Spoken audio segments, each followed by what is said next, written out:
Good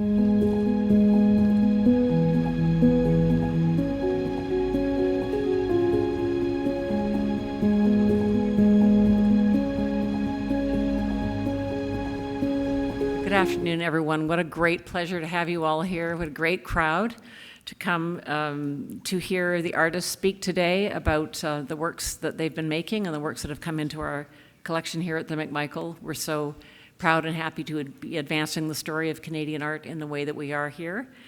I'm first going to start with a land acknowledgement and a ringy-ding-dingy.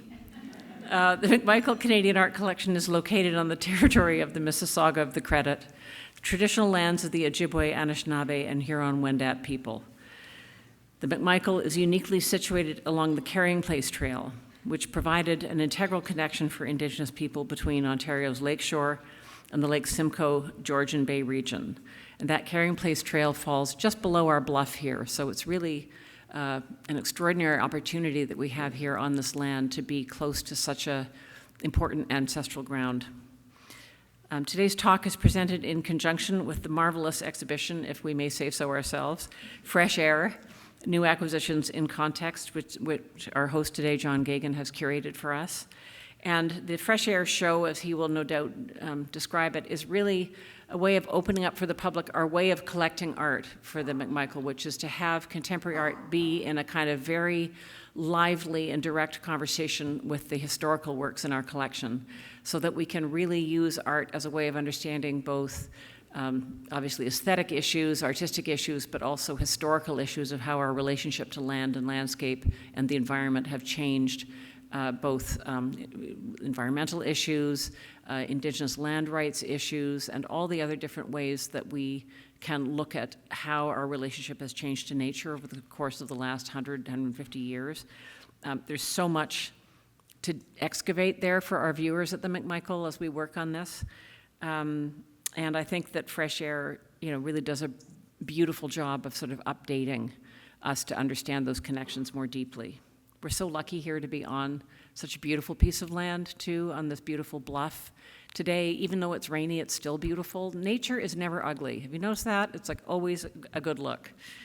Our lead sponsor for this show is 407 ETR, which I have a particular fondness for because our Indigenous advisor, Shelley Charles, calls me Sarah 10 Minutes as a reference to the fact that I always seem to be 10 minutes late, no matter how hard I try.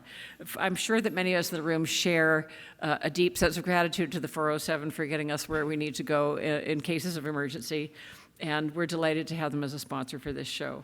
Also, the beloved McMichael Volunteer Committee stepped forward to support this exhibition as well, and they're always there for us, and we're so grateful for the work that they do and the resources that they share. There's several other donors to Fresh Air, some of whom are with us happily today.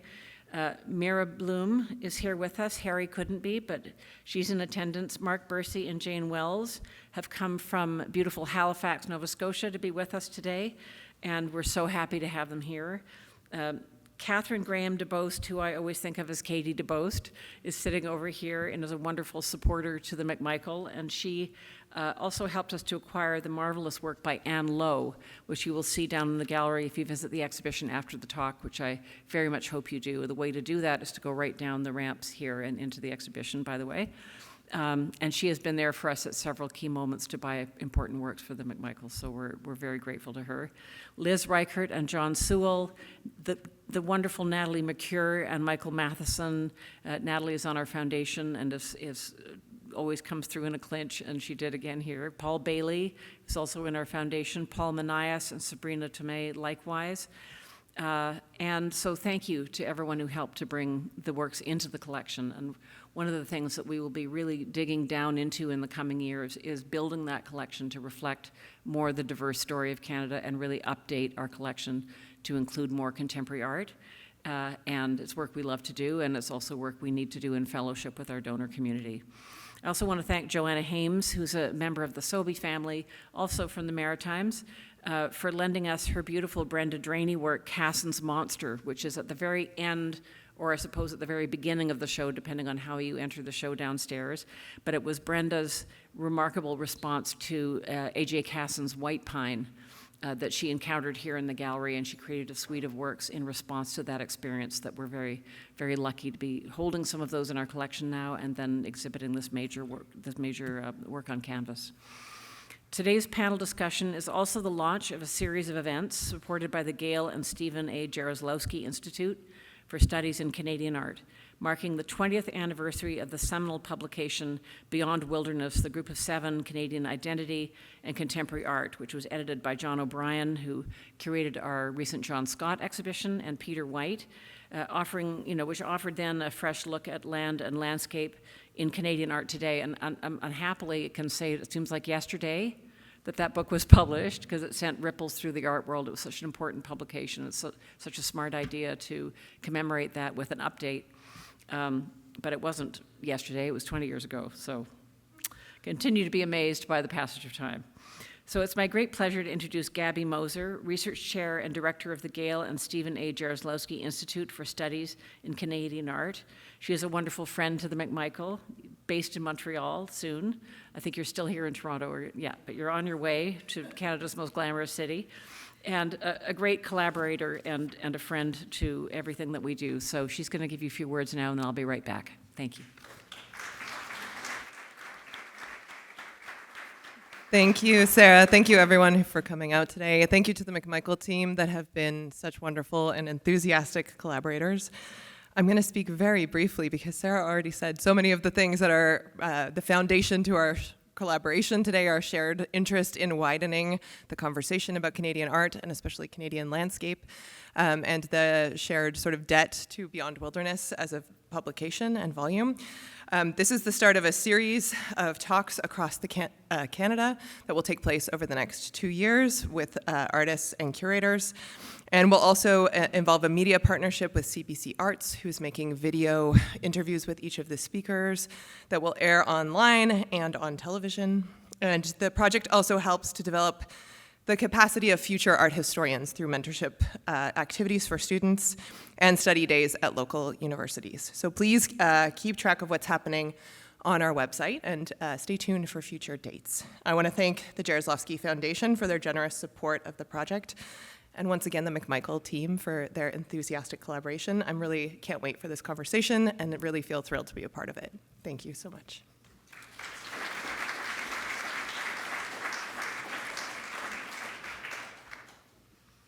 All right, so again, it's my great pleasure to introduce my colleague John Geoghegan, who is curator at the McMichael Canadian Art Collection. I snatched him from the maw of York University's Art History Department some years ago. How many years ago now, John? 5? Four, only 4? Oh my God. Well, anyway, the results have been extraordinary. We've been having such a great time working together, everyone in the curatorial department and across the institution. Prior to joining the McMichael in 2022, there it is right there, he worked as senior editor of the Inuit Art Quarterly and has published on various topics of historical and contemporary Canadian art, including Gathy Falk, William Karelic, Elizabeth Schuletak, Mary Rinch, and Kent Monkman. You can't get more broad than that, and I love that about John's brain. John holds an MA in art history with a curatorial practice diploma from York University. He is a profoundly gifted writer, curator, and, as you're about to see, interviewer. And I think one of the things that's most special about John is his deep loyalty and fierce devotion to Canadian artists. You have, all three of you here have a passionate advocate, and he really feels art in such a deep way. It's more than just the intellect, it's the whole soul and spirit of the man that we love here at the McMichael. So you're in for a real treat, and again, to the artists, we're so honored to have your work in the collection. We so much look forward to hearing from you today. Thanks so much. Bye.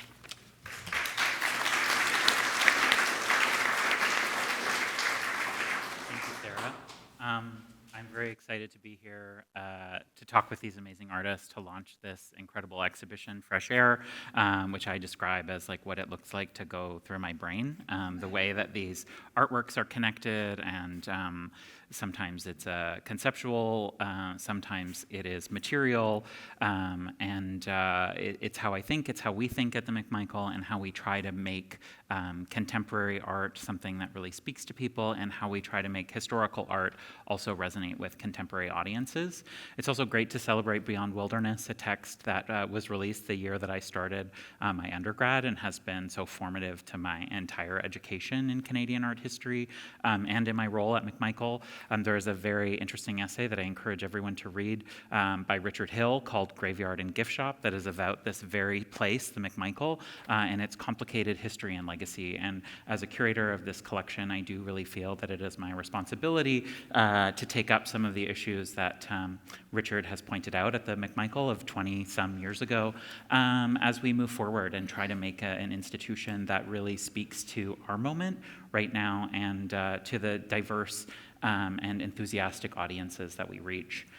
But today I want to introduce our three panelists. I'll start with Michelle Sound, who is a multidisciplinary Cree and Métis artist, educator, and mother living and working in Vancouver. Using a wide range of media, including photography, painting, textile art, beadwork, drum making, and caribou hair tufting, Sound's works often explore her Cree and Métis identity from a personal experience rooted in place, family, and history. She earned a BFA from Simon Fraser University in 2005 and an MA from Emily Carr University, Art and Design in 2011. Her work has been exhibited across Canada, and in 2025, she was longlisted for the 𝘊𝘰𝘯𝘵 Art Award. Alexa Kumiko Hatanaka is a Japanese-Canadian queer artist that lives with bipolar condition. She engages with historical paper processes and materials in the form of large-scale sculpture, print installations, wearable sculptures that address contemporary questions of climate change, mental health, and survival. She earned a BFA from OCAD-U in 2012 and is longlisted this year for the 2026 𝘊𝘰𝘯𝘵 Art Award. Works by Hatanaka are currently on display in the exhibition in Minor Keys at this year's Venice Biennial in Venice, Italy. Sky Glabush is a multidisciplinary artist and educator based in London, Ontario. Working across painting, drawing, weaving, and sculpture, his practice explores complex narratives, spirituality, and the material possibilities of image making. Born in Alert Bay, British Columbia, Glabush earned a BFA from the University of Saskatchewan and an MFA from the University of Alberta. He is associate professor in the Department of Visual Arts at Western University. I just wanted to start by welcoming all three of you here, artists whose work I deeply admire, and I'm so glad to be with you all today. Thanks. Thank you.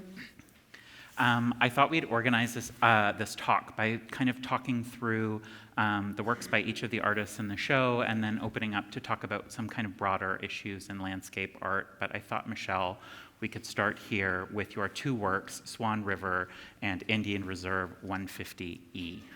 If you could talk a little bit about these and what is being depicted here, the landscapes that we're seeing, and these interventions that you've made into these works. Okay, sure. These are both images from my reserve in northern Alberta. It's a 3-hour drive north of Edmonton, and it's called the Swan River Reserve. So these are both images, photos that I took there.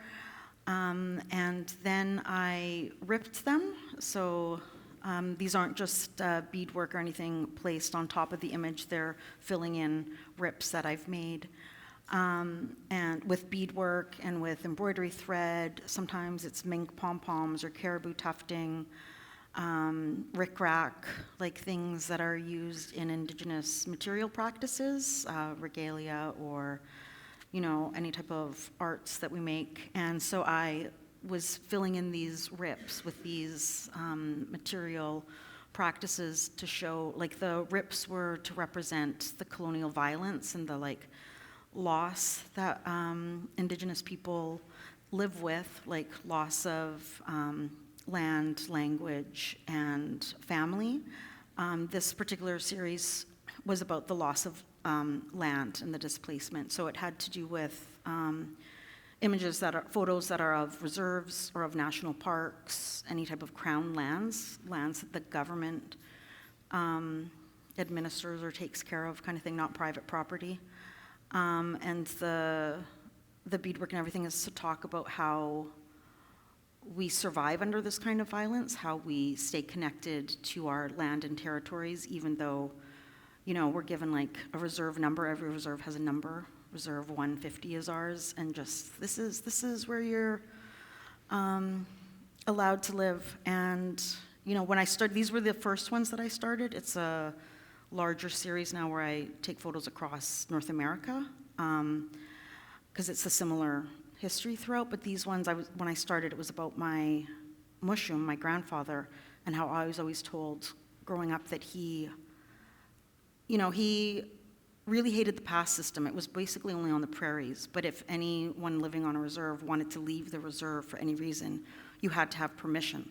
You had to have a slip of paper saying who you were, where you were going, for how long. Like, it could be to go in a town to sell something or buy something, and that he really, really hated the system. And so it was one of the reasons, one of several, that he became enfranchised. So that means he became a Canadian citizen, because if you had Indian status, you were not legally. So if you wanted to join the military or anything, you had to become enfranchised. And so he did that, which means he lost his status, and so lived on the reserve in a part that wasn't technically the reserve. He was kind of actually off. They called it the jungles, and so they lived there. And so I was taking these photos of that area and about how, you know, at the time we weren't technically allowed to live there, but like we still have connections, and it's still like a displacement that our family deals with.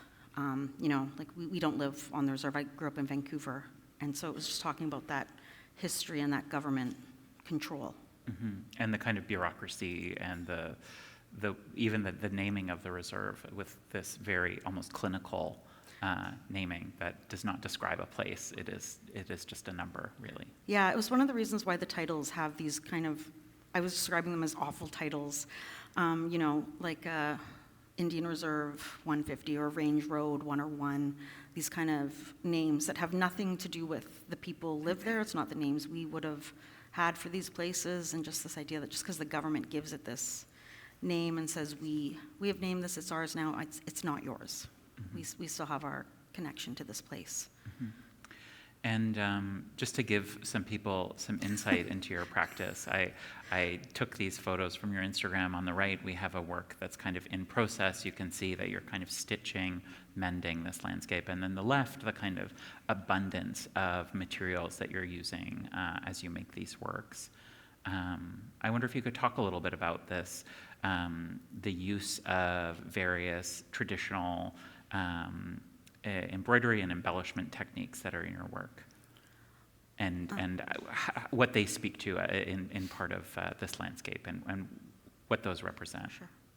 I had this idea for this series for a really long time. It took me a long time to start. I was originally thinking I was going to do paintings and then rip them, then realized this will take me 100 years. So started working directly with the photographs and having them blown up, printed in black and white on a really thick paper, and ripping them. I taught in post-secondary a lot, and so I did a lot of workshops where I was teaching beadwork and caribou tufting and making projects that were not really part of my practice. Like, I don't make jewelry, and so I had all these skills and was teaching these workshops, but they weren't in my practice in any type of way. Like, it probably took me 15 years of me, you know, learning these skills and teaching before I was thinking about this, because originally I was thinking it was just embroidery thread. This was the very first one I did in the series, and I was just like doing the embroidery thread, and I was just like, what if I did beadwork? Like, will the paper hold? Like, I had no idea when I was doing this what was going to happen. And then, you know, I started to add caribou tufts and started to think about all these different ways. I think I was thinking a lot about, too, like how our kokums used these crafts to support their families, like making beadwork and selling it, a lot of tourist beadwork and everything. And working with that, it was a way for me to incorporate the skills I had into this practice. And so this is a very small photo from a residency I was doing with some of the materials. And the materials I have are just crazy. Like, my art room looks very, very chaotic. So many beads and all this stuff. And so it's very fun to collect these materials and work with them. And I really love being able to work with them. They're always fun to do because, you know, I get to work with all these different colors and materials and arrange them in a way, and always thinking about, caribou tufting, so fun, so incredibly messy, and something I really love doing, so I'm so glad I get to have it in my art now. But just always, like, it isn't a project I get bored of. Like, I'm always trying to think of, you know, the colors and having them not really match, not really look pretty. Always this tension between them, like it's not supposed to, you know, look really, I often get told they're very pretty, but that's not the intention. And so working with kind of these, you know, a lot of the time complementary colors or something like that, that just kind of creates more tension within the image. Mm-hmm. And then there's also the kind of labor that goes behind the scenes for this kind of work that I think people don't really realize. And in this case, this is a kind of step-by-step process through the harvesting and sorting and organizing and cleaning of porcupine. Yeah, and I quills. hadn't done that before. There's normally a way to work with porcupine quills where you flatten them out and you make jewelry with them. And I wanted to use them where I just keep them where they're like a really long bead. And so I wanted to have all these colors because I really wanted the colors to pop against the black and white. So I was dyeing these and I had no idea how to do it. And I was also doing a residency, like you're actually supposed to like boil them and have them in hot water. And I had to figure out how to do this with cold water and drain these out and then fight my cat over constantly trying to get in these. And so definitely when I do residencies, this is a time where I do the dyeing of like rabbit fur or caribou fur that I work with, because really I am fighting my cat all the time. So yeah, there was a definite process that I was not expecting when doing these. Like I knew it was going to take a lot of time, but I think it took like weeks by the time they were all finished. Mm-hmm. Wonderful. Well, I'm so glad that we have a little bit more insight into this body of work, and I look forward to kind of opening up the conversation once we go through all of the panelists. And next up, we'll be talking about Alexa in this work, Nuna Land Arena, made around 2018, 2019. And for those who haven't seen this is quite large scale. I think it's almost 6 feet tall, maybe a little bit more. Alexa, I wonder if you could talk a little bit about this work, about the landscape that's depicted in it, but also the materials that you're using here. Sure. So this is a lino cut print, just to explain the process a bit. And what that means is you're taking a block of linoleum and then you're carving into it with little wood chisels and removing material. So then when you roll ink on top, you're only getting it on the uppermost surface. I always call it like a glorified stamp. And then you put the paper down and you make the impression by putting pressure on the back, rubbing it with a spoon. And then you peel it off and you have your impression. So I've been doing this for a long time. I studied printmaking, so since 2009, but I actually found a lino cut I made when I was like 9 years old or something in my parents' house, so maybe I've been technically doing this for much longer. But also important to note is this paper is washi, so it's Japanese paper, and it's from a family mill called Kashiki Seishi that I have a really close relationship with, where I did a residency where I learned how to harvest kozo, which is the plant material that it's primarily made from, and then steam and peel the bark and do this whole laborious, very laborious process to make the pulp, and then eventually it's made into the paper in a very technical manner. So this mill has been making washi for over 7 generations in a region called Tosawashi in Kochi, Japan, where they've been making washi for over 800 years. But then this process stretches back over 2,000 years, dating back to China. So for me, the material is very important. I first was introduced to washi just because it's a very beautiful material for printmaking. It just kind of marries with the ink in a beautiful way. Later on, as I was using it more, I thought, okay, it's actually an interesting way to connect to my heritage a bit. I'm Japanese Canadian. And I think that's all I want to say about the process and the material for now. This image is depicting snow in Nunavut. So it was a great privilege that I had to spend over a decade, a lot of time in Nunavut, but particularly in a community called Kingite that I hope and would think a lot of you are familiar with, because there's a lot of amazing artists from there represented in the collection, and has the oldest running printmaking workshop. So I was invited there to do a residency in 2015. But before that, I was actually invited to different places in Nunavut to paint murals because that was my main art practice at the time. So yeah, I was very lucky to spend more and more time there and grow really deep and meaningful relationships, and it grew into big community collaborations and collective artworks that were centered around projects for youth and finding ways to engage with like art institutions, exhibitions, biennials, to bring really tangible resources back to the community so that the process of the artworks could be the youth going out on the land with their elders and having that transmission of traditional knowledge, which was recognized along with art as the most important thing for youth in the community. So I could talk about that for a million years because it's a very special place to me, but I'll leave it at that just to have context as to why I was lucky enough to be there. But there are these snowdrifts that form naturally because the snow there is very dense and, of course, abundant, and then the wind is really strong. So it'll chisel into, the wind will chisel into the snow, kind of akin to how when I'm making these, I'm chiseling into the linoleum material. And then they, the wind will blow and they're gone again. So these really ephemeral forms that I find quite stunning. And that ephemerality to me also kind of nods to the fact that it's a very vulnerable environment. Of course, the snow and ice are melting at a very alarming rate. And my time there, I learned a heck of a lot from so many people about such a wide range of skills and just a different perspective on life. And very much, grew to appreciate deep knowledge of specific nature and an attunement to it for survival. But what am I trying to say about that? I went on a total tangent, but yes, the forms. It felt like maybe a translation too of me witnessing in a really intense way climate change for the first time.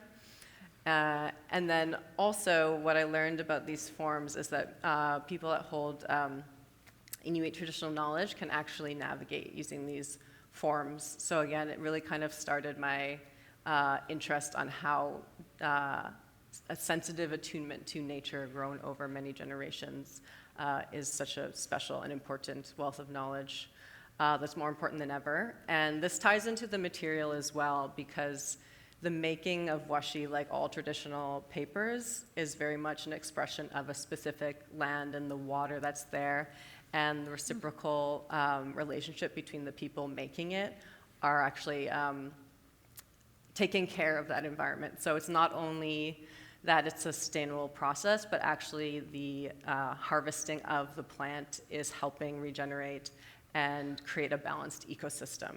So again, it's this way of being and knowledge that's so specific to a place that lives within the capacity of the earth, which to me is a type of knowledge that's more important than ever in the precarity of the environments that we live in today. I think I'll end there. I said a lot of things. Oh, one other thing I'll say, because we're talking about landscape. The ink is made from iron ore. So I visited an iron mine in Nunavut, and it's the purest iron on earth. So they just crush it, and so there's powder everywhere. And it was just, looking out to the landscape, which is white, and seeing the accumulation. Yeah, these are some of the snow forms. That's me skiing and probably taking pictures. But yeah, the dust just compiled and compiled and compiled, and it got so dense it almost looked like there was like a hole in the earth. Like it was just so viscerally, you can tell like extracting this material is fundamentally changing this environment, no matter what the internal assessments are saying. So that really hit me in an intense way. So I think, I think with anything in life, there's multiple things at once. At once, like, there's an awe and beauty of just the landscape in general, but layered on top of that, there's this vulnerability that we're very much causing, that we're cognizant of at the same time. That's really important to address. So in that way, in terms of something being a landscape, for me, the work, it's more so held in the material of what the work is made out of, but then also obviously it's depicting land as well. Yeah. I'll stop there. And then we also have this is the lino block that you're printing from here in a regular shape mounted onto plywood. But just to give people an idea of, this is the print matrix that is used for that. And then I think here we also have an example of this work being printed in a different color variation here as part of a live demonstration. And then these are, I wonder if you could talk a little bit about these and what we're seeing here with the different colors. These are different intensities. Yeah, so these are the same as what's in the show and the collection, but I printed them in different, densities of the ink. So obviously you're seeing it increasing in density, Yeah. And then that also ties to this, these various steps in the washi making process, which you've now been a part of and kind of seen from start to finish. But what I think is so amazing about this work is that all aspects of it are directly from the land. The paper is harvested from this mulberry pulp and processed in a very clean way, in a very environmentally friendly way. And then the same with the ore is something that is so close to the earth, and that you've combined these two elements from two distinct places, from Japan and Canada, in this really magnificent large-scale work. Thank you. Yeah. Yeah. So interestingly, to make just another connection, is that the paper most being used in Kingite actually is washi, which was from the outset. So in this special way, I've gotten to be involved in a really wonderful, intimate way in both places, where there's this reciprocity of sharing culture and different artwork processes. And I was like tempted to get into a long tangent, but I think I won't do it. There is a more than 60-year, maybe a 70-year history of Japanese paper making and its role in the Kingite studios. And so it's cool to see this other side of that connection. Exactly. I'll say it in brief because I think it's important. It's a complicated history of this print shop and the art making in Kingite, because it definitely was part of colonizing that area and like entrenching people in the broader economy. At the same time, it's resulted in such incredible artwork that you see around here, and it's really, really special and something that the community takes great pride in. But I think there's a really nice example of reciprocity in this kind of cultural exchange, because there was a family of washi makers that traveled to Kingite, to other communities in Nunavut as well, to see how their washi was being used in this place for the first time. And the daughter wasn't going to continue the family business because it's extremely, extremely difficult thing to do. But she was so inspired to see how their papers were being used with this incredible artwork, and just like in a place they could have never imagined traveling to, that she decided to keep making the washi and continue the family business. So the Osaki family, they're in this same region, so I actually met them 3 years ago, and she told us that same exact story, and we shared, our memories, our cherished memories about this place together, and she still credits that experience. This is over 25 years ago. So that to me is a really beautiful example of exchange that doesn't always happen in a way that's very kind of equal weighted of sharing. Yeah. Yeah, wonderful. And next up, Sky. I wonder if we could talk about this magnificent large-scale painting called Gleanings. Talk a little bit about, I wonder if you could talk a little bit about the kind of what was going through your head when you were making this work, and also talk about the kind of materiality of this painting and how it came to be. Okay, thank you for having me and in such wonderful company. Such an interesting exhibition as well. As my fellow panelists were describing their work and their process, I was kind of struck, quite inspired by it, but struck by how much your work connects to community and to family and to place. And I feel like the opposite of that, in that I feel like I grew up in a very disconnected. I was raised by my father for the most part, so it was like, and he's a carpenter, like very working class kind of. I say he's a working class guy, but he's kind of like a closet intellectual. Like he was always reading and taking me to galleries, and he kept trying to have an art career. And he went to school like in Alberta for a while, and in Vancouver for a while, and Montreal. But for the most part, he was just working construction. So I never really had a family. Like I was just me and my dad, and he was an alcoholic.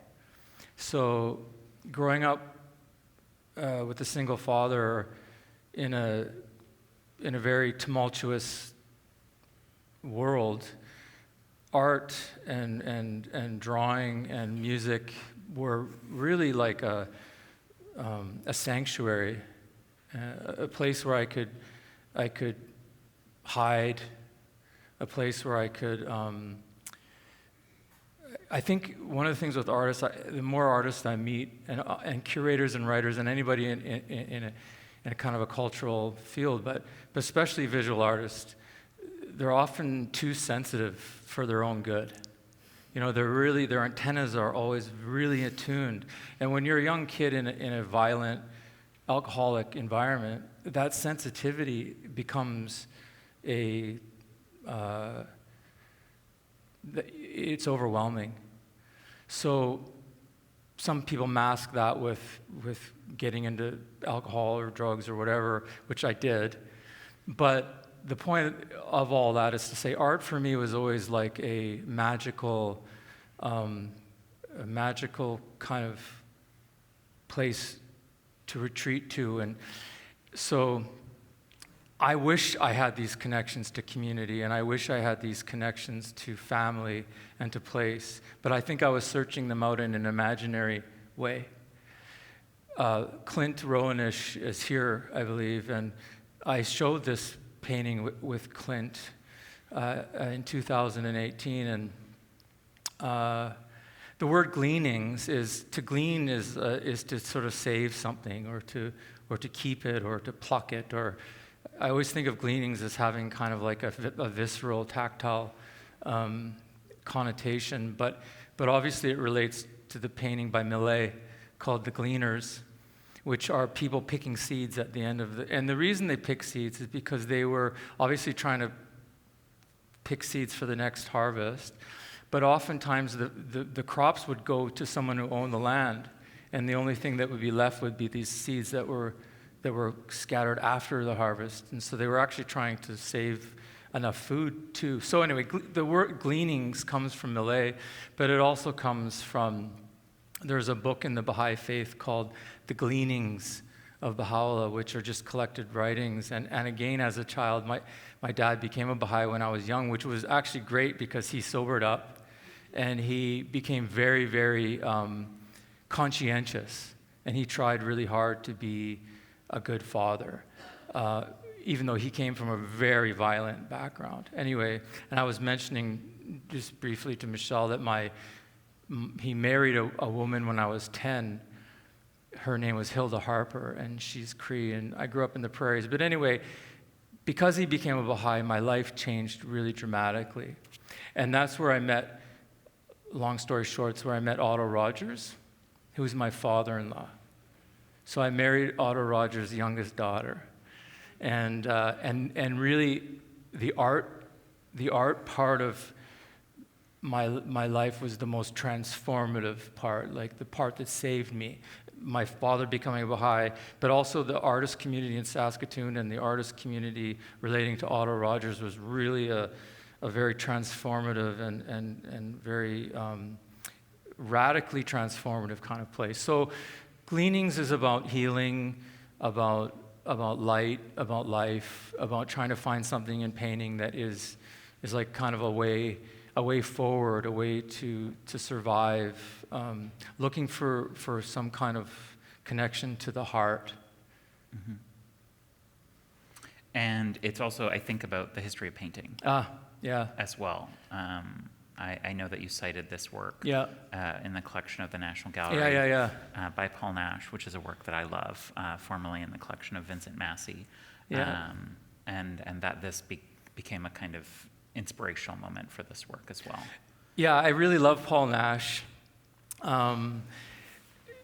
I made this painting from a little study that was an improvised thing, and I wasn't actually, that one there, and that was also, I think Clint might have that painting, I'm not sure, but anyway, I made this little watercolor which was completely improvised, thinking about artists more like Arthur Dove and thinking about early abstraction. But anyway, later on, when the show, I had some works at the National Gallery, I saw the painting by Paul Nash in the flesh, and it was after I'd done the painting. Because I was really interested in Paul Nash, but I hadn't seen that painting, but I only saw it afterwards. But anyway, all I'll say about Paul Nash and about British painting in general and watercolors is growing up in the prairies, it's a little bit like in Toronto, you had the, what are they called, the Painters 11, where it was like Jack Bush, and I don't know, was 𝘊𝘰𝘯𝘵 a part of that? No, that was in Saskatchewan. But there were like Harold Town and Kazuo Nakamura, Tom yes, Hodgson, who I love. And then Alexander Luke. And Michael Snow was kind of loosely connected to that group, and then his Joyce Wieland was a part of that group, right? So Toronto has this kind of relationship to abstraction, which is really interesting. It's an interesting history. But Saskatchewan has another one, which is Per Hudhoff and Bob The Regina Five. The Regina Five, right? So anyway, there was this tension between abstraction. Clement Greenberg used to come up to Saskatchewan because of Emma Lake, and I was a young artist on the cusp, at the end of that. So these artists from New York, like Stanley Boxer or even like Anthony Caro, who was coming from England, there was these big name artists, Barnett Newman, would come to Saskatchewan. So there was this legacy of abstraction, which was really a formalist, kind of pure color kind of a thing. But I saw this alternate history, especially in Britain, where people were really interested in image and pictures, but there was also, like Ben Nicholson, there's also this kind of relationship to the landscape and to photography and to drawing that I always thought is like in Saskatchewan, it was like a bulldozer just covered over all of that. So I was kind of more interested in the relationship between image and abstraction than I was in sort of like this kind of purity. And so I found works like that to be really inspiring. I wonder if you could talk a little bit as well about the materiality. For the keen-eyed amongst the audience, you'll notice that the material listed is oil paint and sand on canvas. I wonder if you could talk a little bit about sand. I think it's so interesting that all of the artists on the panel are actually using elements of the earth in their work, and that was one of the themes that I wanted to bring out here. And I wonder if you could talk about that materiality and then kind of talk about the way that works in layering in the creation of this work that we see here at various points during its creation. Yeah, well, I'll call it another name. I read an article by John Bentley Mays many, many years ago on David Urban, and I was really inspired by that. Like, John Bentley Mays sort of had fallen in love with this young painter. But in that article, he refers to paint as basically just like mud with, like, ground mud and like dirt. And really, pigment is just a mineral ground and suspended in some kind of vehicle. So anyway, the sand, the reason that I was using sand is because I could lay out a painting, and instead of scraping back, if I didn't really understand where something was going or trying to erase, the sand would kind of like cover over it. But it was really akin to the pigment itself. Like, it has this kind of relationship, so staining and building and erasing, going forward and going backwards, all of those processes remain active and alive. So in order to do that, I worked as a tiler for a number of years, and I watched these guys. I lived in Amsterdam, and I was working as a tiler, and all these, they call them stucadors, but they're the people who do plaster work, mostly from Turkey. And I would work with the stucadors because they would plaster a wall before I could tile it. But anyway, the substrate before you did the plaster was really, really, really important. So they would often paint it with this kind of pink thing or sand. So anyway, I make a substrate so the canvas itself is very rough, but then later on it allows for stains. And so that once it was kind of established, I threw sand into it, and you can kind of see where the sand is picking up certain parts that are wet, and then I painted the whole painting blue. So where it was dry, it just stayed yellow, but where it was wet, the blue became like electric blue, and it soaked into the sand in a weird, unpredictable way, and then I would have something to react to, and so I could say, okay, well, there's part of that blue that I want to kind of sustain. And then parts that would, so the sand was sort of a way of kind of like creating an image and then doing something to disrupt the image, but disrupt it in a way that's going to kind of provide a path forward, or it's going to offer something that I wasn't really predicting. That's fascinating. And the sand is just sand I get from the hardware store. Yeah. Or from outside in an alleyway. I sift it through a colander, and I just try to, because I don't want really big, huge chunks, but otherwise it's just silicate. And sometimes I use crushed quartz. But the problem with crushed quartz is sometimes it can be so reflective that, like, if you get a light on it, all of a sudden it's like, it's like blasting little glittery reflections back at you. But yeah, so that's the sand is usually just stuff I like play sand. And for anyone who hasn't seen the show yet, I encourage you to go and see the show after the talk, and look up close at Sky's work, because it does. Oil paint is naturally reflective generally, and people have added various layers of epoxy sometimes, or Linseed oil, or linseed oil or other things to kind of amplify that, and to have oil paint that's actually really flat and matte and textured is just something that's quite super unusual. flat, and it gives the paintings a really beautiful look in person. So then, flatness is big, yeah. Yeah. And now I wonder if we could open it up a little bit more. Michelle, you've been working in landscape for a long time, and I wonder if we could talk about some of the other ways that you've been interrogating landscape, and the work that came to mind are these photographs. 𝘕𝘠𝘸 hates fish but worked in a cannery, and there's 2 images here, but we'll start with this one. Yeah, this was a series that I was working on that was about my family's move to BC. I think sometime in the late 60s they moved. And I was the first one in the family born out on the West Coast. And so it was about, that big change of moving away from your territory, away from your family and your community, and starting again, and about that displacement. And it has its title because my mom has always hated eating fish, right? Any salmon. Like, it's weird. 2 of my brother-in-laws were fishermen, and we would always have very fresh salmon to eat, and we would have to cook her a steak.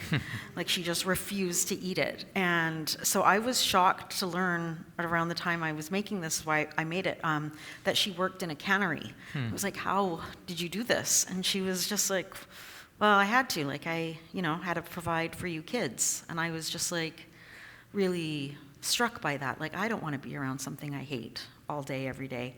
But she said she really liked it. Her cousins would come out from Alberta for the summer and work there with her and work to hang out on the coast. So she has good memories of it, which is bizarre to me. And so in my hand, I'm holding a photo that I took in our territory on our res. This is Strawberry Creek, in Treaty 8 territory, and holding it against a photo of the Fraser River, and the cannery was right behind me, basically. And so just about, the huge sacrifices she had to make. That's the cannery. And I'm holding a little photo of a Polaroid of me on my 2nd birthday. And just these kind of changes and sacrifices that you have to make for your family. You know, they were hard, and it was, you know, just picturing like the different landscape that she found herself in physically, and compared to being on, you know, the prairies or north of the prairies sometimes, and yeah, and just a different connection, a place. You have to make your own connection to this place now, right? Like, this is a place I was born and raised. It's where you know, my son is now born and raised there. Like, you know, this is a place we are very connected to now, and we travel home to our other home. So just about that connection and change and displacement is what it was about. And kind of the way that you carry a landscape with you, even when you're in a new place, too. I think that the metaphor there is so beautiful, because we do all carry, you know, wherever you're from, when you go to a new place, you're carrying that with you. And I think you're making that really tangible in these works, as well as these. I mean, I think of this as a landscape, too, even though it's not necessarily a photograph of the landscape as we saw in the earlier works, but this is a proclamation by the king. This is I wonder if you could talk about what this document is. Sure. I was commissioned to make this by the 𝘊𝘰𝘯𝘵 Institute.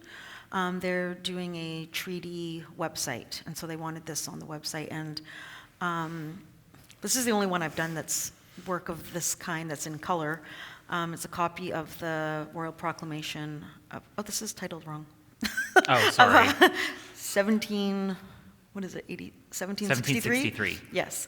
And it was, you know, it's often the document that's used to talk about, like, Aboriginal title to the land. It was the first one that listed that and was a document. And so I was thinking about, you know, how this document had such impact and, like, is still referenced today, obviously, and, like, in the courts and everything like that. And yeah, I was thinking about how this document does not give us Aboriginal title to the land. We have Aboriginal title to the land, whether this document exists or not, right? So was ripping it up in the same way, like, this is colonial violence. Absolutely. This is a document that is fought in the courts all the time, and just, you know, has a lot of implications for Indigenous people. And so I was putting these materials, like, on the top through the coat of arms is a porcupine quill work. You know, like, we don't have coat of arms, and we don't have, like, the same type of law systems, but ours is just as valid, right? Like, using porcupine quills in, you know, you can tell where people are from based on the beadwork patterns and colors and designs and all that. And so we have a very similar history, and the fact that other people ignore it or don't know how to read it doesn't mean it's not as valid. So that's what this piece was about. And then I was picking these colors. I really wanted to make it not look traditional, like, oh, this is the beadwork that would have been used there, or here's wampum, or here's traditional colors. I was really, like, using these bright neon colors throughout parts of it, and contemporary materials to be like, this is not a historical document, and it's still relevant today, and it's still contemporary. And so that's what I was thinking about while I was, ripping up the Royal Proclamation. Yeah, and it's also this kind of bureaucratic thing that is not unlike the titling of the reserves that we already talked about, this, like, imposed colonial bureaucracy onto the rights of people to land that they have lived on for millennia and generations, and that Absolutely. It is a document that's drafted overseas. Without any input from any Indigenous people. Without any input, yeah. It's such an interesting response to that as a way to negotiate how landscape is used and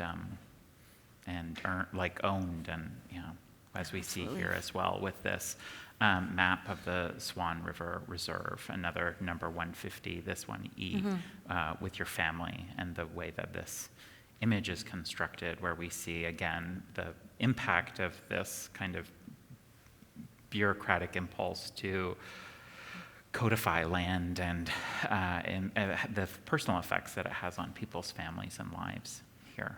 The grid. So on this one, this was a Indian Affairs map, the survey map of my reserve. In the corner there's the list of names, and there was the numbers and the lots, and it told you where every family was allotted their space. So on there's my grandfather's name, Sam Sound, is on there.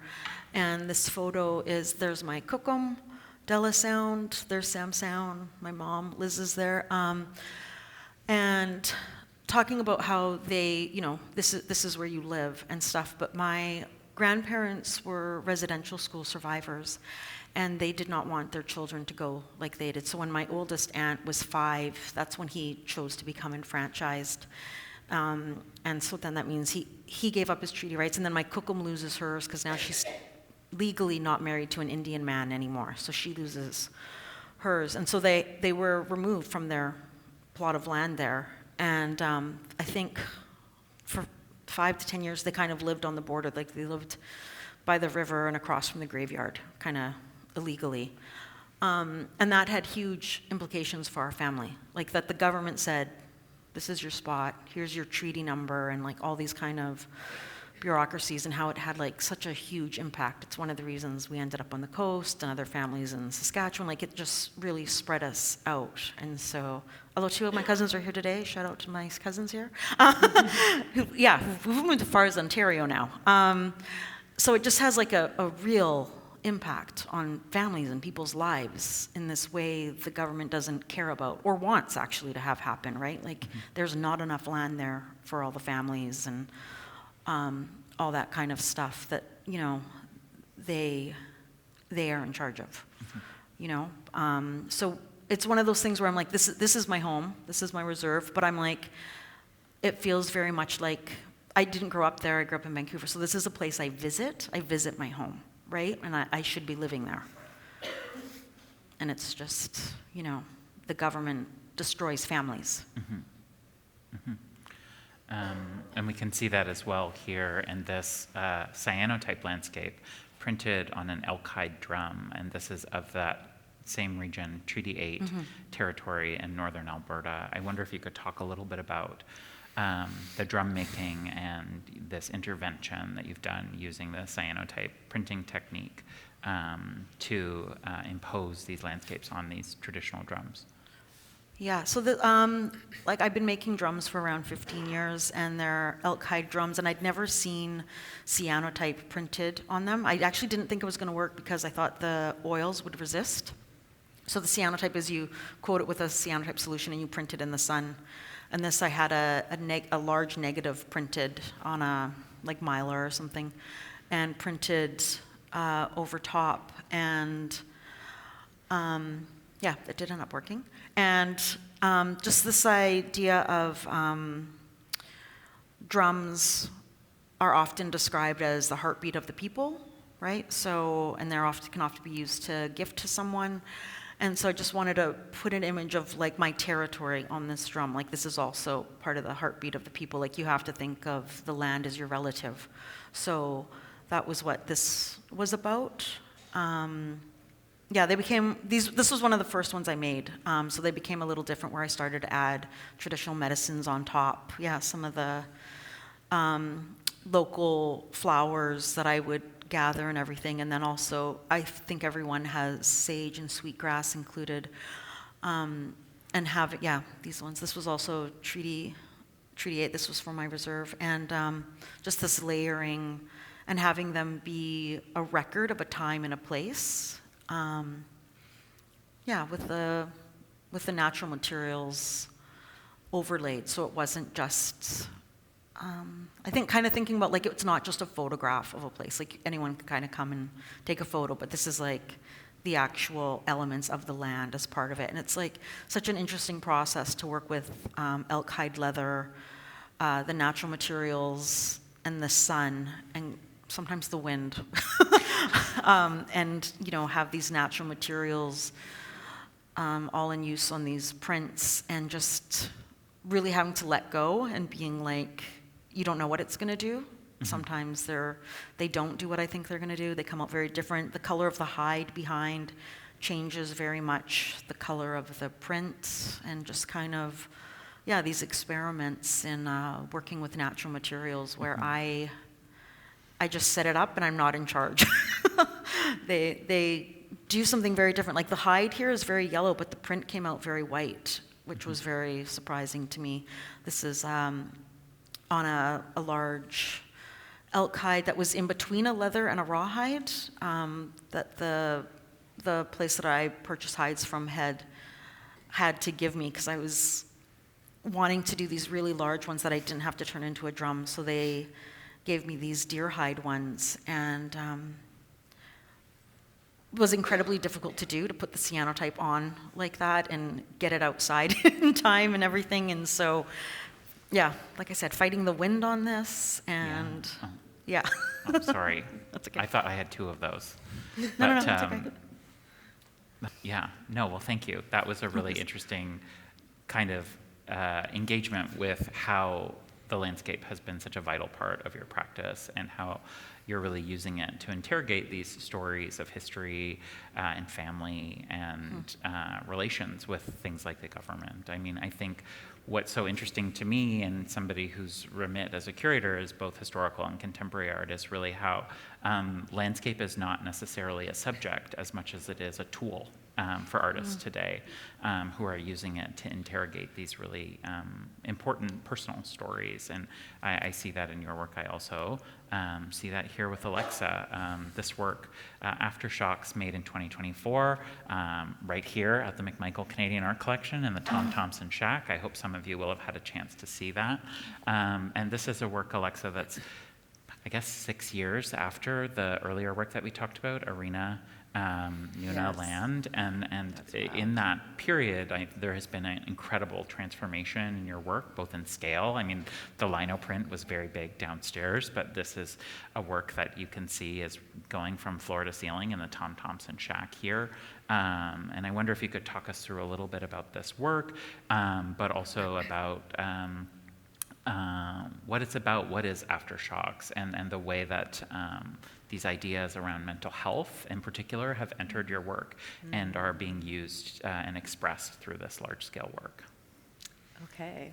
I just want to say I absolutely loved the cyanotypes, and it creates a nice segue, I think, when you're talking about using the actual land in the creation of the artwork. One thing I want to explain right off the bat here in terms of process, because it wasn't the other one, is there's a form of printmaking called 𝘊𝘰𝘯𝘵. So it's very small here, but you can see their fish. So this was a technique that was done by fisher folk before photography.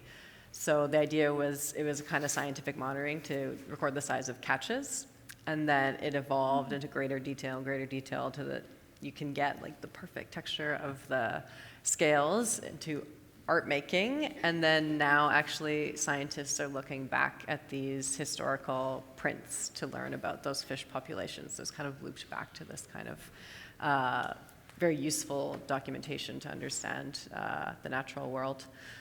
But yeah, this piece was kind of, at a time where I was moving through 2 different things I was thinking a lot about and kind of connecting them. So I had been really interested in the previous year into this about making works about earthquakes. So I was thinking about several real earthquakes that affected my family.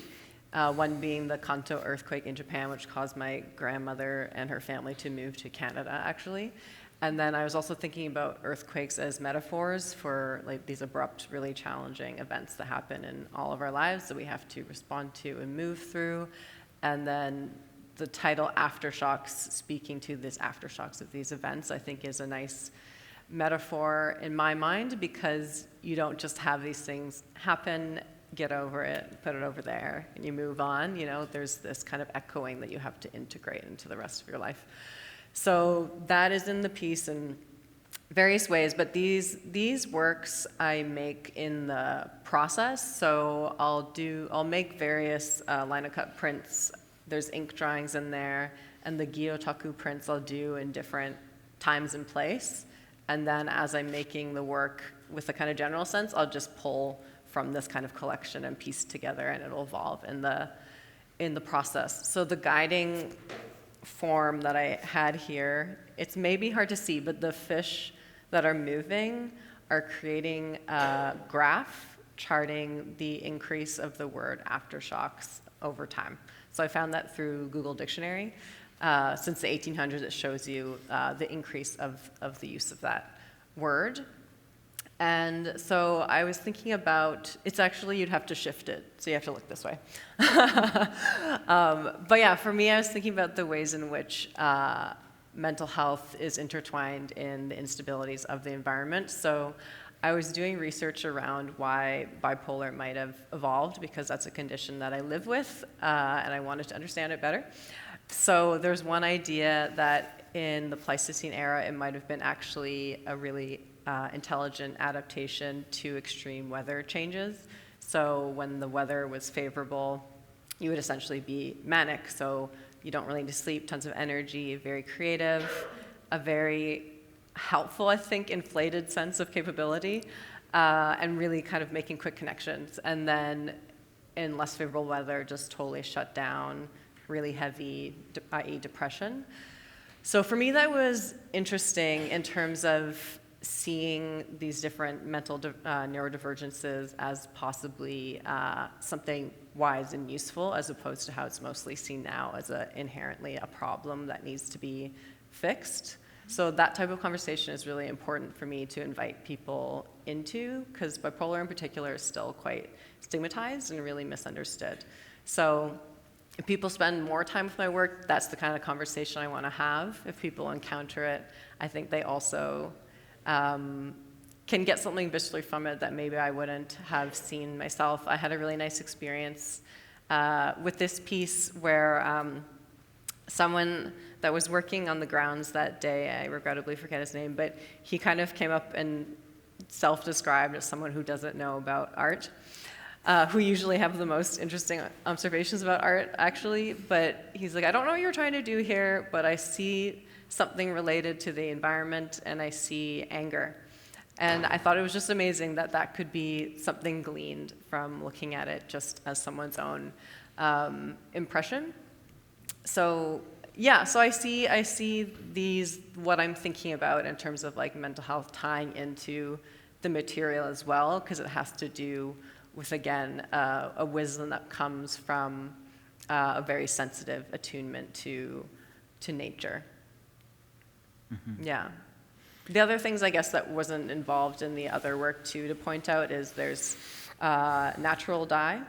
So I use something called kakishibu a lot, which is persimmons aged for 5 years. And that I love in particular because it actually darkens over time. Usually natural dye will fade, and that's just, how it is. It's a natural material. But I love that because it kind of points to the fact that it's very much a living thing still, the material. It's going to shift. It's not static. And yeah, I think I'll leave it at that with this piece, unless you have questions that I No, I mean, I also love the persimmon dye, that it has to be aged for 5 years. That like it took Japanese printmakers and artists decades to realize that it can't be 3 years, it can't be 1 year, that it was 5 years for it to reach this, and that people had the patience to do that, to create this. It is science, really, working with the environment and these kinds of natural materials, and that people had the foresight to do that. I think about, the dyeing of cedar root for basket making and things, and the way that those are buried to create different color textures, the way that this has been done by people all over the world for generations to create pigments for use in art making is so just astounding to me. The other cool work thing that about it too, just to add to it, sorry, in terms of what you're describing of all these other different cultures' ways of kind of gleaning from the land, things that are super useful, is it's not just aesthetic, but it's waterproofing. Mm-hmm. So kakishibu is used for like rain gear and for fishing implements as well. Mm. So it's, it's figuring out aging for 5 years in this. It's really impressive. I just, as a thought experiment, I tried making dye from fresh persimmon. Nothing happened. So it's true, it's verified. I wonder if we could go to the next. Okay. Which which is the other work that was produced as part of this residency, Fault Lines and Loneliness, which I think, again, is using the landscape of Kingite in the background and marking a very different trace here through this white line. Yeah, so this is using linocut printmaking again too, and then all of these are actually 9x9-inch handmade papers that I've started to do with my friend Tatsuyuki Kitaoka, who's also in that same region of Japan where I'm spending a lot of time, who's an incredible washi maker, so he makes those for me to use. And so I attach them at the back using really tiny tabs of paper, and the idea is to retain a gap, tiny enough gap so you can still see the decal handmade edge.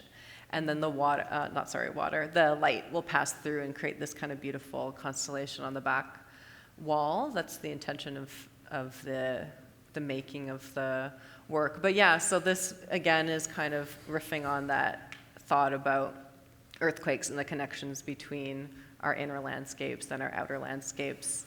And these, these prints, while beginning as snow, also really connote water, and they also look like terrain. So it's kind of a way of connecting, how we're all connected everywhere on this earth. We're connected, we all affect one another. And so this is another graphic line. So this is the rise of the use of the word loneliness over time. So one thing I was thinking about when I started making these works, I've also done anxiety, crazy, instability. There's a series. I'm pretty sure, because it's just pulling data, right, that it's just the English word loneliness. It's not accounting for a similar symptom in other cultures, if it even exists in the same way, which at first I was kind of disappointed by, but then I thought about it more, and it makes sense to me for these works because it traps that experience in the Western and North American conception of how we relate to mental health, which is very much blame placed on the individual, which I have a lot of issues with that I could talk about for a long time. But I think in that way it actually makes a lot of sense for these pieces and what I'm thinking about, because I'm really interested in other traditional or other cultures' versions of how they might approach someone that's suffering from mental health in a more communal or gathering way or through movement. There's definitely other options. And for me, like I said, I want to speak to the specificity of my experiences with bipolar, but I also want to be able to speak to these broader issues of mental health because there is literally a loneliness epidemic. I think depression and anxiety is something many, many, many more people are experiencing. So I am finding people really relating to these works when we can kind of pull in and have that conversation. And particularly something like loneliness, I find is still quite taboo to kind of admit that you're experiencing. Well, secretly most people are. So I'd like to see these as kind of invitations to have those conversations. Mm-hmm. Yeah. And we have another photo just of the install of both of these works in the shack for those of you who didn't get a chance to experience it here. There's also a wonderful book in the gift shop that I can highly recommend if you're intrigued. And these are some photos of you at work. An exciting recent development is that this work is currently installed in the Venice Biennial in the exhibition in Minor Keys, which is an amazing triumphant exhibition that brings together artists from around the world who are making really important and timely work. And I think I was lucky enough to see this and other works by you on display in Venice. And I think that this issue that you're talking about loneliness and its kind of lack of really the understanding of it as an issue is so important to see this on this world stage. So that was a really amazing recent thing that I was so proud to see your work, which speaks so eloquently about this issue, really on the world stage. Yeah. Thank you. And then also these incredible banners that you produced that are using some of the same linocut imagery that kind of line the Giardini grounds in Venice. I just had to show people who haven't had a chance to see this project But if we go kind of backwards a little bit, there are these amazing earlier works that you made about really the resilience of this material, I think, and how these papers have been used traditionally in Japan and sometimes even to construct garments, as we can see here in this boiler suit. Yeah, I wonder if you could just talk about that really. Mm-hmm. Yeah, so I did a number of pieces that were wearable, and they all fit my body. So I actually have put this on and kind of did a little performance in it. And I was really interested in exploring sewing wearables because I was just amazed to find out through research that it actually, for a period of time, was more common to wear washi clothing. And just the idea of it in general, you know, for most people when they encounter any of these works, they're like, oh, it's so delicate, like I almost don't want to breathe on it. But it's actually really, really strong and robust because the length of the fibers and then the way of forming the sheets through many, many thin layers of enmeshing the pulp makes it extremely strong, actually. So the last thing that's done to make it even stronger is add konnyaku, which is a natural root starch. So these works, when you see them up close, are kind of wrinkly, but that's what adds that flexibility and strength as well. And for me as well, I think making the pieces are wearable, because I also made works for a collaborative performance with dancers and drummers, and that was really about approaching these same topics of like mental health and kind of the constellation of things that contribute to wellness, which to me is like being in nature and gathering and feeling connected to other people. The process of making these works is what the work was as well, in that, you know, making artworks to be worn by other performers who I'm collaborating with, and then that we invite people to come see. And that dance ended in a folk dance that we invited people to be in. The process of making it was the concept, right? What I was concerned about, because for me it was very kind of a moment of healing, of really feeling more connected. That's okay. Yeah, and what else do I want to say about this? So this one, just on another tangent, I suppose, but these ones I was also thinking a lot about at this time of reconnecting with my heritage and the Japanese-Canadian community, because I'd kind of gotten away from that after my grandmother died. And I used to dance there as a child. So this garment I made dedicated to my grandfather. I made one for my grandmother as well, and they were both boiler suits because they both worked at factories. Actually, my great-grandmother was a fish canner as well. So I thought of that when you were talking about your work. So my great-grandfather was a fisherman as his livelihood, which was quite common for Japanese Canadians. And then my grandfather was more of a recreational fisherman. So that little boat there is actually him with my dad and my uncle when they were kids. And then some of the pieces of paper which you see that kind of have a calligraphy text on it are from actually paper rice bags. So my dad collects those for me and gives them to me to make the artwork. So it's kind of embedding another form I see of like connecting to one's culture and it being handed down over generations. A lot of that is really in food, particularly in our family's case.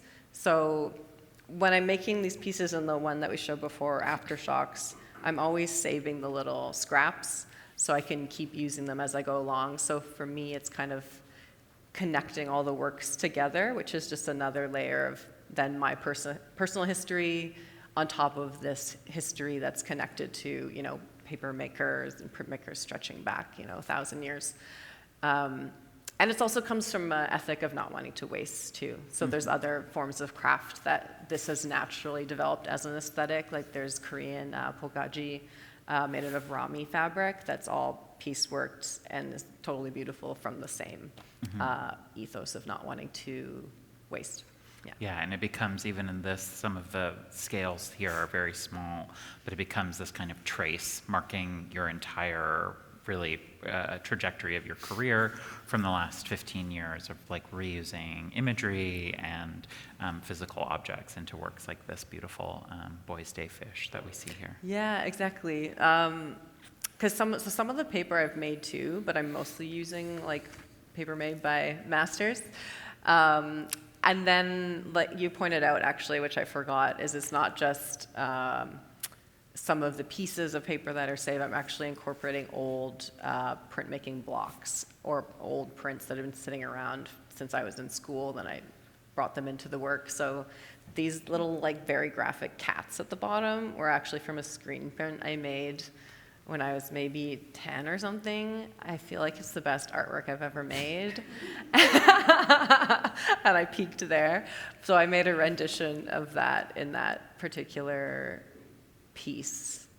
But these, yeah, obviously there's a lot of fish. This fish is gesturing to this story about a fish that tries to jump up a waterfall for 100 years and finally gets rewarded by being turned into a golden dragon. So yeah, very nice, simple metaphor, I think, for just persisting and having courage, which I think ties into my work quite a bit. Mm-hmm. Yeah. Fascinating. I think next up is to turn back to Sky to talk about, I mean, this work, the kind of most recent work that you've been making really since 2018 is a revisiting in subject, but a very different approach, as we can see this work here, Sun Weeds. This is a work, from my understanding, that's based more on direct observation of the landscape. I wonder if you could talk a little bit about this kind of urban landscape that we're seeing here, and what was the draw to that in this work? Yeah, well, there's a few obvious kind of points of reference, like Munch and the painting of the Red House. But I had moved to London, Ontario in 2006 because I accepted a position teaching in the university, at the University of Western Ontario. I was teaching painting. I had just retired. On Friday was my retirement party, but yeah, it was, I kind of went out with a real whimper. I was saying to Michelle, there was like 3 people at my retirement, maybe a few more people at my retirement party, but I kind of like, you know, it's a different, for me, it's a different time. But when I moved to London in 2006, how do I put this? London is kind of a hard city to love in terms of its sort of like, a lot of the things that we've been talking about today around colonialism, around bureaucracy, around the legacy of Britain, London is kind of really emblematic of a lot of these kind of points of tension. And when I moved to London, it was a kind of frumpy city in a certain way on the surface.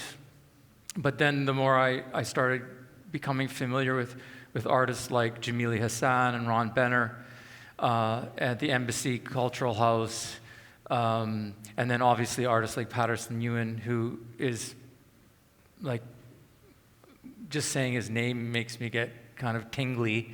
I love he's my favorite Canadian painter. But I was right around the corner from Patterson Ewan, and I was teaching in Patterson Ewan's old spot. I was in Patterson Ewan's job, in a way, which was really weird. But anyway, so I started feeling this resonance to London through these artists. And then Jack Chambers, it turns out that if you don't know Jack Chambers' work, Jack Chambers was a fantastic painter from London who kind of, in a sense, coined this term radical regionalism or something along those lines. But basically, he was painting in a kind of very, how to put it, like extremely specific London, like looking at the sun, you know, you get blind, but in this case, it's like get blinded by the mundane, you know, the banality of it. But he looked so deeply at the mundane that it became this sort of like, you know, scintillating thing. So I became very enamored with Jack Chambers. You're going to think I'm totally crazy, but I am crazy. But I would walk by this tree that was a Jack. It had a little plaque that said Jack Chambers on it, and I would say a little prayer to Jack. I would just say something like, you know, good for you, Jack Chambers, or whatever. Like, just I was trying to make this kind of spiritual connection to him, and then lo and behold, it hit me hard. Like, if you look at those works that I started making at that time, it was just like Chambers on steroids. So that was really a kind of a response to regionalism, a response to London, Obviously, people like Chambers and Greg Cournot, and then also me trying to figure out how to be this art prof guy, teaching painting and blah, blah, blah. So there was a transformative period for me, and a lot of the same issues are in that painting that are in the work now. Mm-hmm. Yeah, this is another work that we acquired, Story Night, that is from the same period, not from 2090. It is not from 70 years in the future, but 2009. Sorry. But I think, again, you're kind of finding a majesty in this really mundane Chambers House is right landscape. around the corner. Yeah.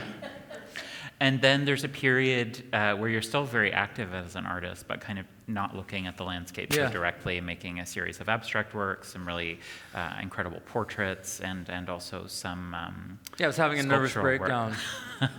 Well, then you emerge on the other side with this show at Clint Brownish in 2018, The Valley of Love, which this painting, Gleanings, comes from. This other painting now in the collection of the National Gallery in Ottawa.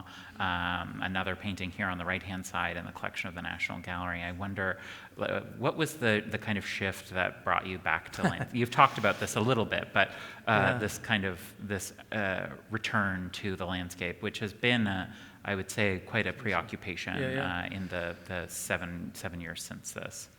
Yeah, well, to cut it as short as I can, I had been going through a lot of internal turmoil, and I hit a kind of an artist block in my studio. So for 3 months, I would walk to my studio, and I would get there, and I was paralyzed, and I would stay all day long, and then I would walk home. And I wouldn't tell anybody that I was doing this. I was acting like I was really busy, but I was completely paralyzed.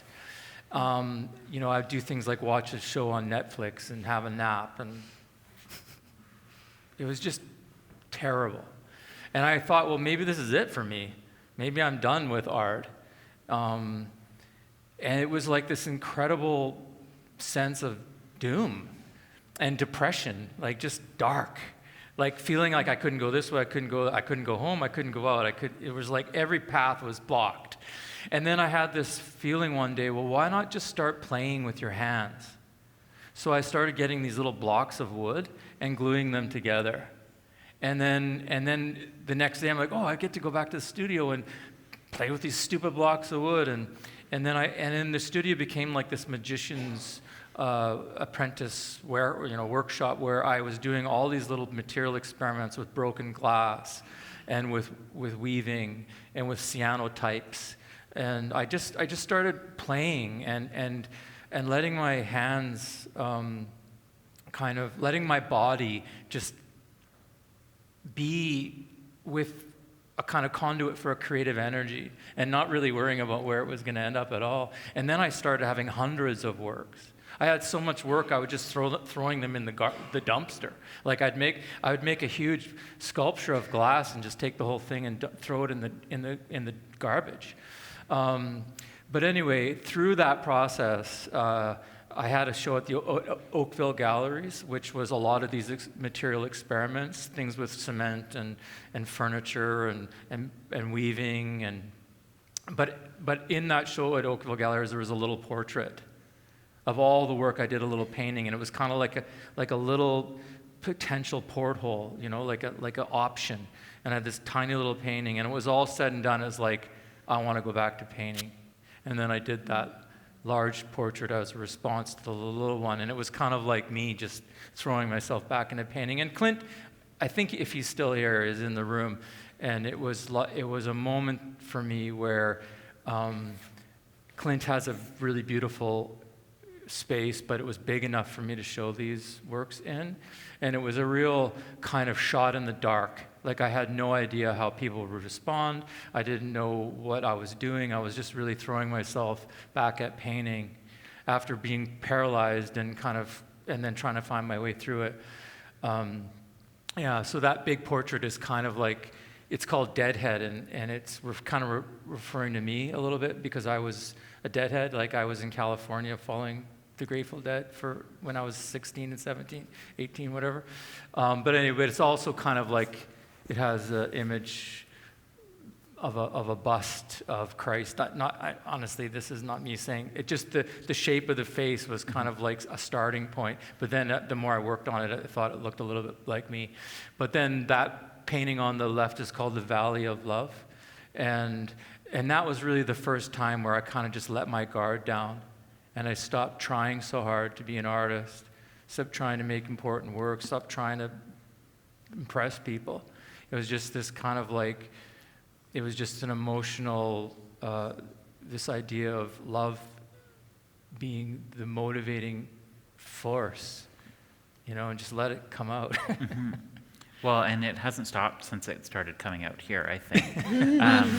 We see this large-scale painting here, Lake in the Forest from 2022, which I think is showing your kind of ongoing engagement with this subject matter. And then I wanted to go here as well, Early Light at Roblin Lake. Yeah. You guys, someone might know, do people here know what that reference is to? Anybody? Huh? Al Purdy. If you don't know Al Purdy, this is your homework.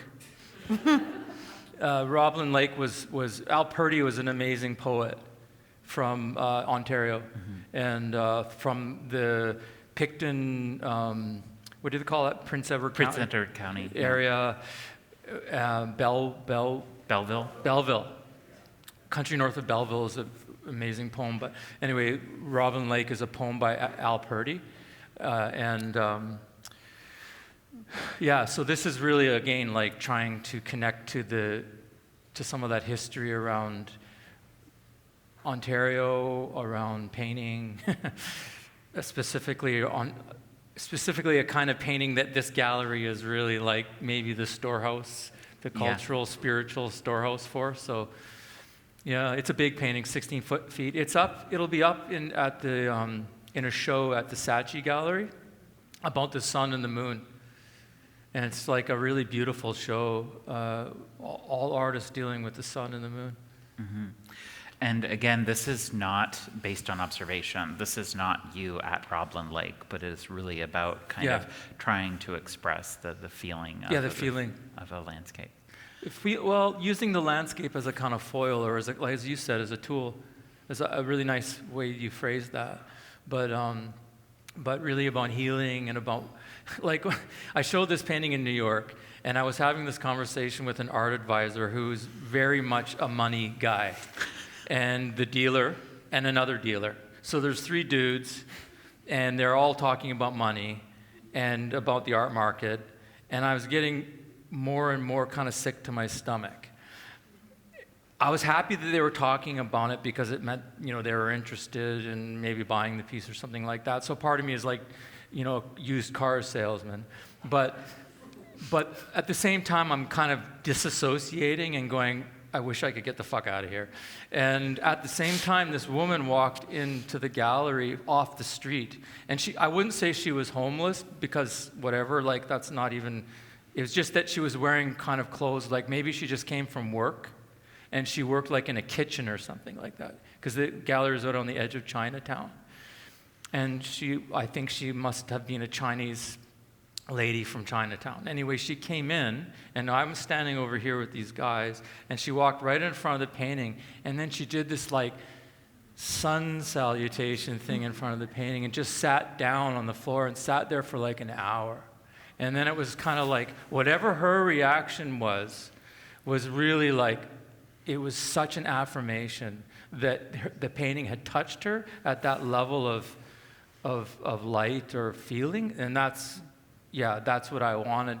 That's what I was aiming for. Mm-hmm. And I think with the scale, like this is the span of this whole window is really what we're looking at when we're talking about the scale here. So we're seeing it reproduced quite a bit smaller than it actually is, and it is immersive when you're in front of it, and you really feel it, this environment that you've created. But with the last slide, this is very much the kind of theme of He caught me on the this day. one. I did. there's very little you can get by me in a way yeah. like this.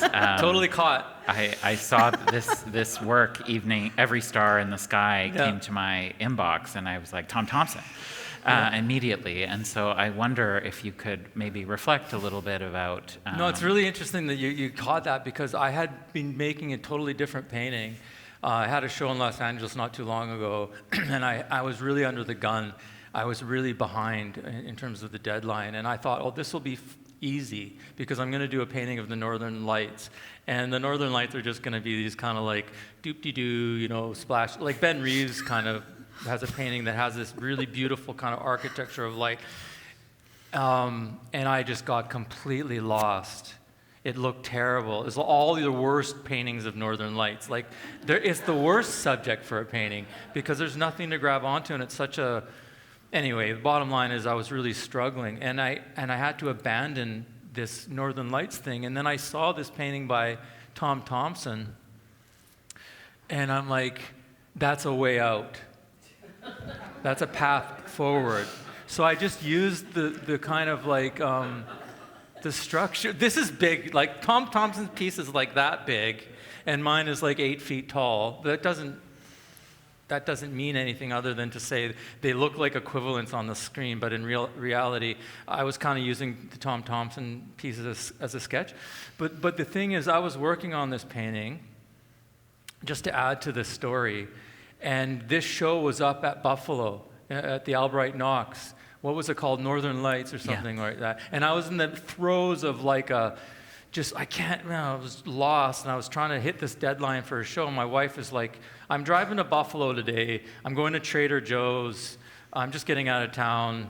And then the last minute, I'm like, oh, I'll come. And I didn't know that show was up, and I didn't know that painting was in the show. And I was working on this one at the same time from a little image. And then I saw it in real life. I thought, okay, this was meant to be. So I was able to see the painting in the flesh and let it kind of influence me. So yeah, I was using the structure and the kind of something about the Tom Thompson as a path forward. And I'm often really close to Tom Thompson in terms of the way I work, like technically. Like I do things with negative space that I stole from Tom Thompson when I was like 18 or 20 or something. Like he always puts the background in last. Yeah. He always comes around the image to bring everything to the surface, and I've always loved that about Tom Thompson's work. So anyway, yeah, that piece is in direct dialogue with that for sure. I thought that it's going to be at Art Basel whenever Art Basel is.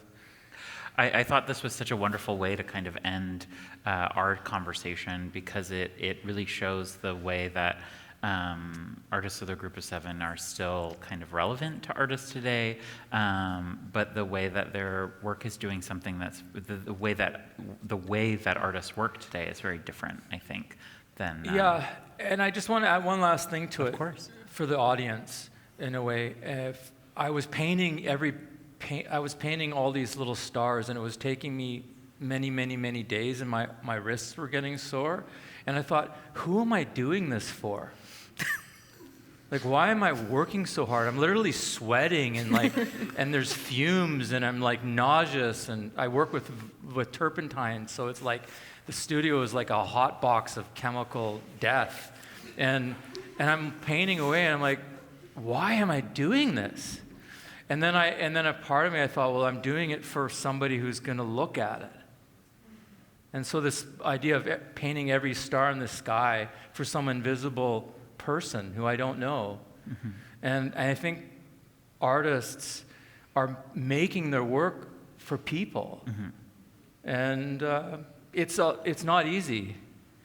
It's kind of almost like a death sentence. I don't mean to be too dramatic, but it's kind of like once you're in, it's almost like there's no getting out. So it was kind of like, I'm painting these stars for you, whoever you are, but one at a time, forever.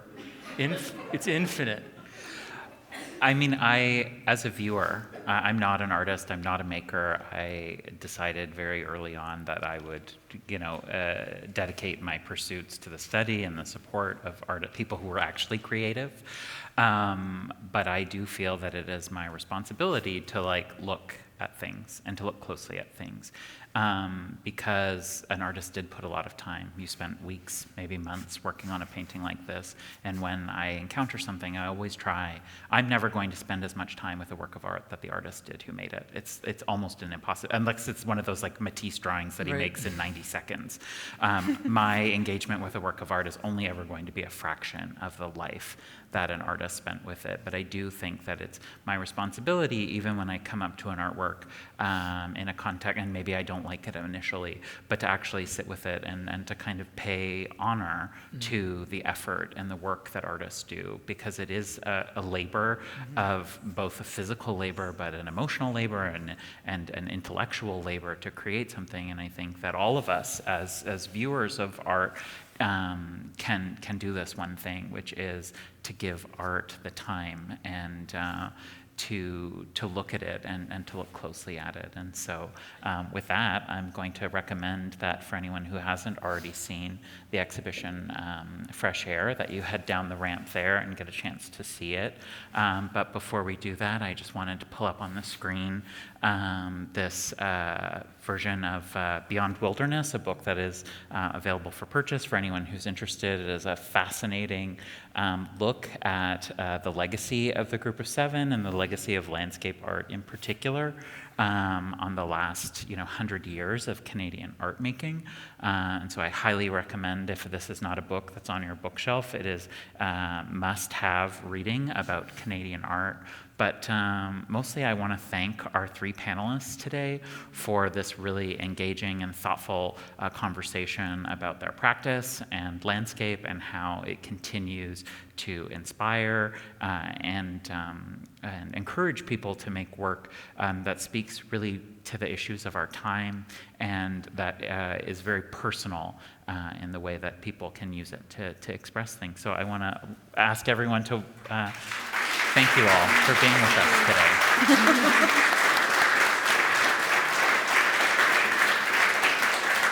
And I think given the time, I didn't realize how long this conversation would be, that maybe we'll omit questions for the day. But thank you all for being with us. I really appreciate it. Thank you.